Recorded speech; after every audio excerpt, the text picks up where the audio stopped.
In today's video, I'm going to teach you how to create a custom Word template, dotx, and set it as default. A template is the easiest way to make every new document look consistent without redoing the same setup each time. Think of it as a blueprint.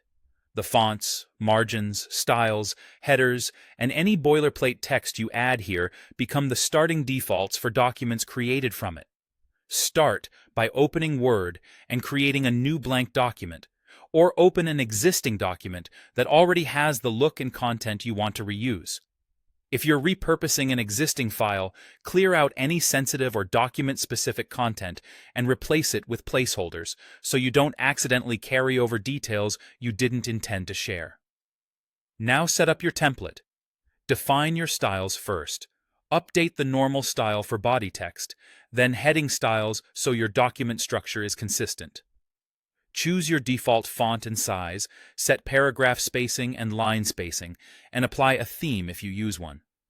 Configure the page layout, including margins, orientation, and size. Add headers and footers with page numbers or a document title if you want them on every new document.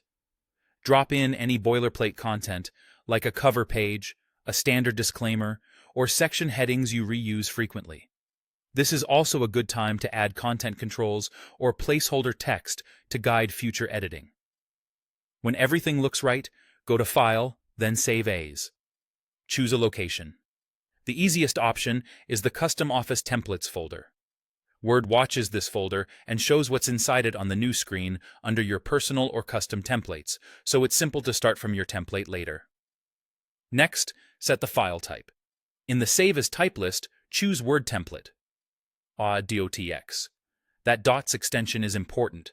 A regular document would be .docx, which won't behave like a reusable template. If your template needs macros, you'd use .dotm instead, but for most situations, docs is exactly what you want. Give your template a clear, memorable name, something like Company Report Template or Meeting Notes Template, and click Save.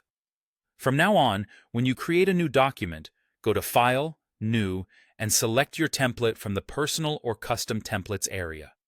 All the settings you configured become the default for that new document, saving you time and keeping your formatting consistent.